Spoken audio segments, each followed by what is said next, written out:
Are you ready, ready?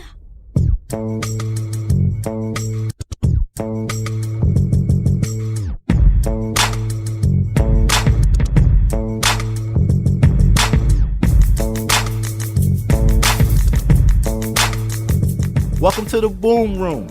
It's only 2 weeks left of the season and pretty much nothing's been decided. So let's talk about the things that hasn't been decided.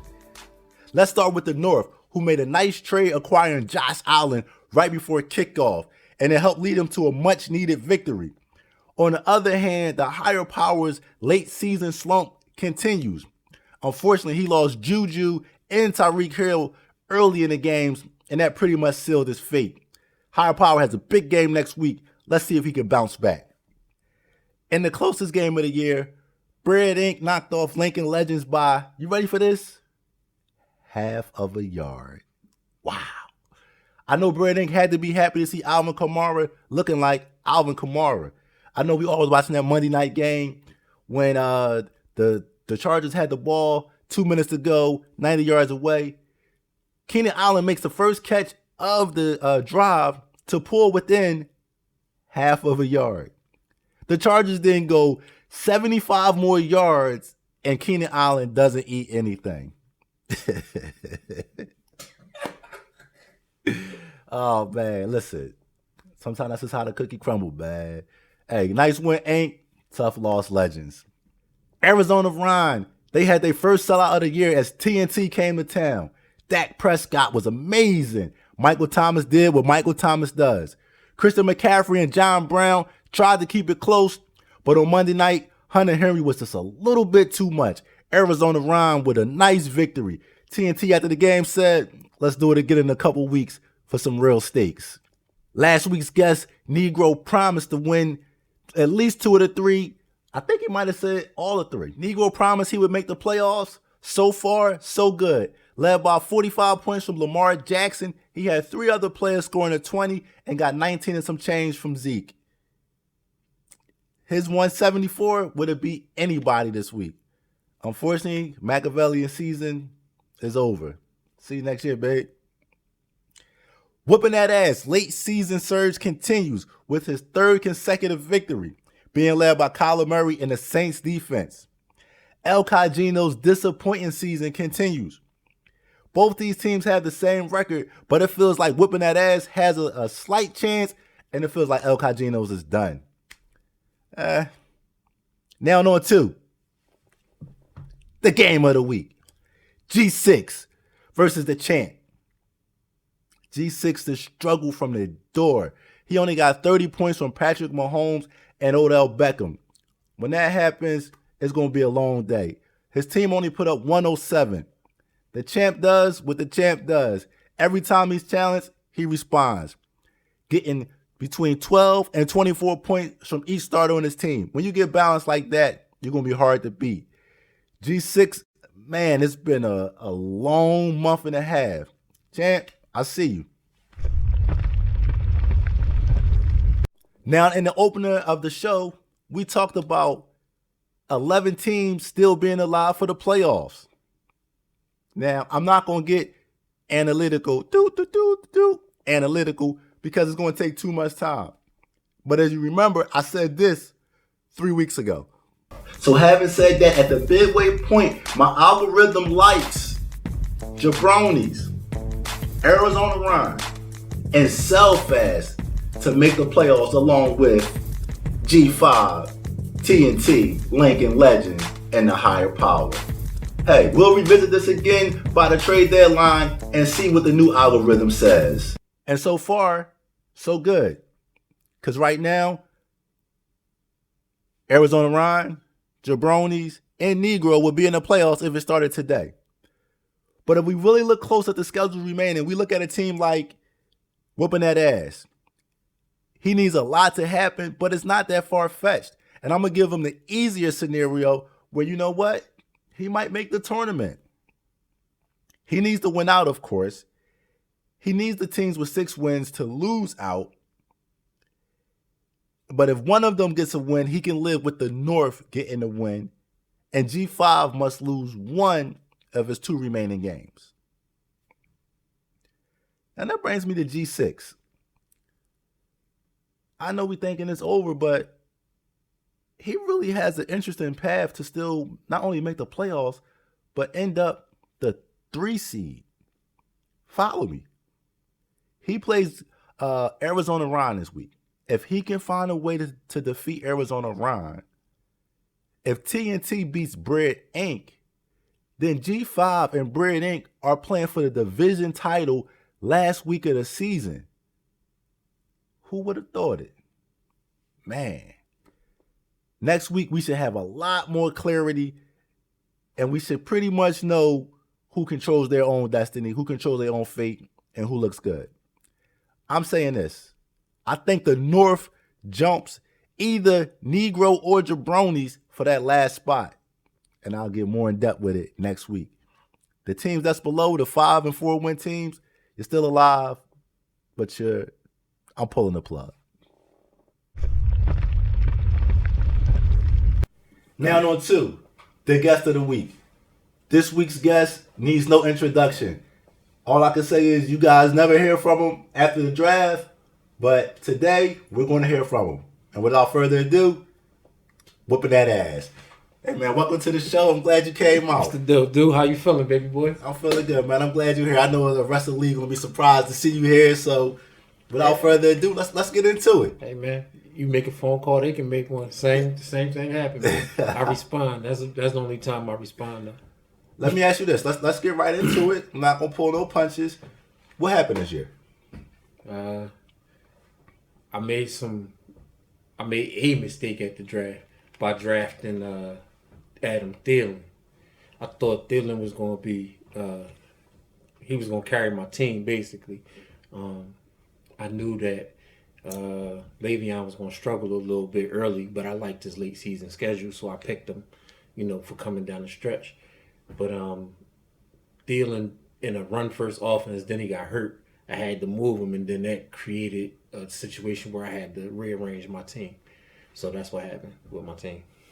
Okay. Last week's show we had Negro on, and he had this to say. I'm gonna try this again. All right. Who do you think is the worst team in the league? Hey, we the boomer on the smackboard. You give it to us raw. Give it to us. Yeah. I'm not really a fan of whooping that ass strategy. Okay. I'm not really a fan of the strategy. I feel like the draft is where you get your talent at. And if you go in every year and you ambush your talent every year, it's saying something about where you're at. I'd like to know your response. I don't respond to losers. Okay, he's not sad. We'll keep it moving. I'm going to ask you about a story that I don't think all the owners know. You make a lot of trades, but I know personal story where you don't make trades with G6. Are you willing to tell that story why you don't make trades with it? I'm gonna tell it in the short form. Me and G6, we had a trade that both of us we both signed off on. The commissioner signed off on, and then he reneged on the trade.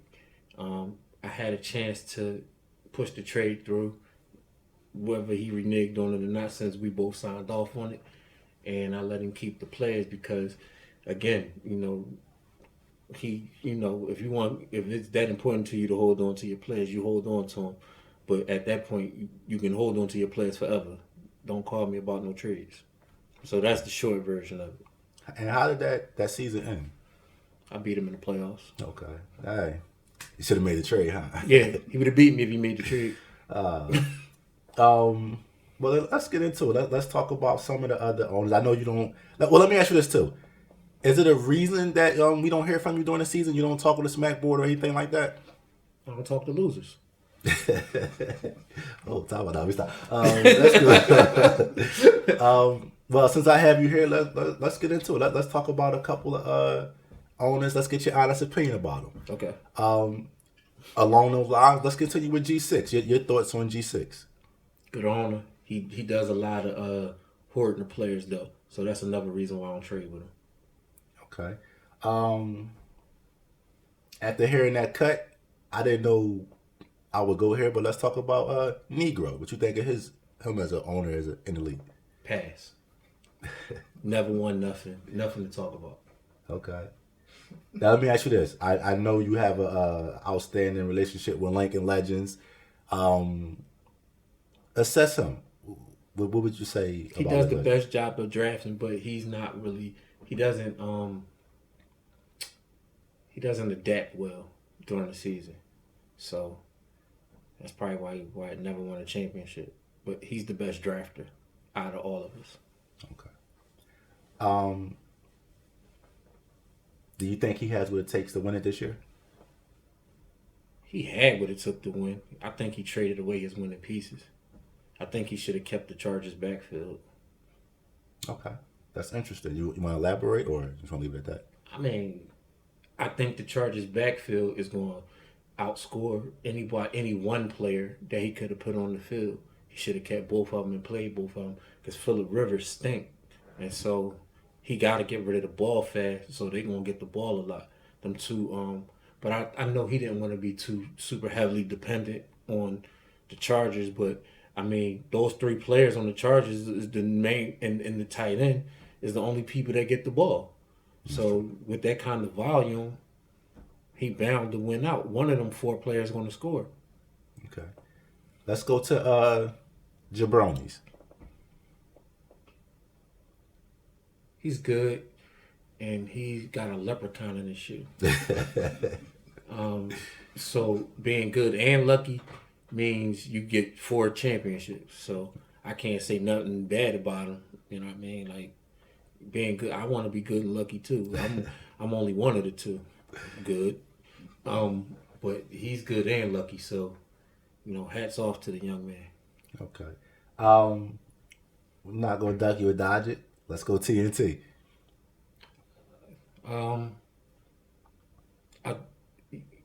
I don't think you were analytical enough when we first started, and now that you're more analytical, I think you actually have a chance to actually win. You didn't. You was looking at names and not numbers, and over time you started to look at the names and the numbers, and which put you in a better position to win. So when we started, you were pretty bad at this, and you got better. So I appreciate that you got better over time. Let me ask you this. Right now, with you on the outside looking in, if you had to handicap it, give me your favorite going to the playoffs to win it, and give me your dark horse. My favorite to win it would be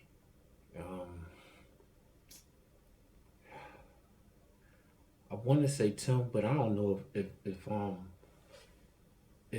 the Giants running back won't play. Like he having too many problems. If Saquon Barkley can be Saquon Barkley, then I would say Tim's team is the favorite. With your team being a close second to his team. My dark horse team to win it would actually be the North. That's interesting. Would you like to expand on that? Because he's been catching a lot of flack this year. I think a lot of people think he don't have the horses. What do you see there? He got a team that can score consistent points. Consistency is what winning the playoffs. Everybody want the flash and the flare, but what winning the playoffs is consistency. You get to a score every week, and then if you're playing against a person who got a lot of up and down players, you can beat a team that got a lot of good players, and also like if you score 130, 140 every week, and that team have a down week, you win. So it's about consistency. His team is as far as consistency as a dark horse, I would pick a team with consistency. Now, let me ask you this: you haven't been officially eliminated yet, and I know you had a disappointing year by your standards. Do you feel like you can get in, or you think you just playing it out? If I feel like if I get in, I'm gonna win. Okay. If you let me in, I'm gonna win. So you better hope and pray to God that I don't get in. Okay. Is there anything else you want the league to know? Anything else you want to get out there, or? Man, listen, I don't talk on the smack board and all that stuff because it's not important to me. Like, all I want to do is win and have fun and talk shit at the draft. Like, so anything you put on the smack board, like anything you put in this show, I'm never gonna see it. So you can say whatever you want. Just be real careful about being disrespectful because I do everything that happens in this show get back to me. But besides being disrespectful, say whatever you want. If you think my team garbage, you can say it to the high heavens. I'll never know. But you got my phone number. You can call me and tell me that too. So if you really think it's important for me to know, make a phone call. Other than that, I'll never see it. Now, I'm not letting you off. I'll put it like this. Here's the compliment that I would give you. I feel as though out of everybody I know, you might be the most competitive person I know. Yeah. So it brings me a lot of pride to say that. You sweat me? Go ahead, say it. Yeah. Say it with your chest. Because of the bets we had. I certainly see like 3 years ago, I won all the bets and you had to give me a deuce. 2 years ago, you won all the bets. I had to give you a deuce. Last year, we broke even. And this year, it's looking like that deuce going to come back this way. Hey, listen, man. What's a couple $100 between friends, man? I'll give it to you if you ask me for it, so it ain't about nothing. But I'm thinking 7 instead of 2. You ain't getting the 7, dog. Listen, you're not winning. So, man, For everybody who don't know, me and Whoopin That Ass has a $500 bet on them between me and him, and the next winner wins a championship. So that's why I'm thinking 7. Look, man, I'm disappointed because I want to see you 3 times. I love you being in my division. You'll get to see me 3 times. If I get in, you'll see me a 3rd time. I'm telling you. Listen, man, that's just the way I feel. Like, to be honest, like, people shitted on my trades and all that other stuff, but I don't care about their teams. I only care about one team, and that's mine. So if you think that my trades are bad and all that stuff, then make me an offer or leave me the fuck alone. Mind your business. And that's what I really got to say about those trades. So that's really how I feel. I love y'all as people, but as far as analytics and all that stuff, you can keep your fucking, you got a strategy and so do I. If you don't like my strategy, there's the underside of nuts to lick. So that's just really how it go. Hey, listen, and like I said, in closing, I at the very least, if you don't make the playoffs, which I'm saying you're not, I definitely got bragging rights no matter what this off season. And you don't got bragging rights till I'm out. You don't got no bragging rights till I'm out. I would go to Smackboard, but you won't see it, so I'll text you on Monday and let you know, and you can let me know when you're gonna make that payment. And like I said, I know next year you'll be back and better than ever. Thanks for coming out. I appreciate it. And you definitely got field passes to TNT playoff games this year. Don't wait on me to be there, dog. It's going to be so much going on next week that right now I can't give you the game of the week. So guess what? Every game that means something will get featured as the game of the week. I can't wait to break it down and talk about it. 2 weeks to go. We're going to see who's standing with 1 week to go. Can't wait to see you next week in the Boom.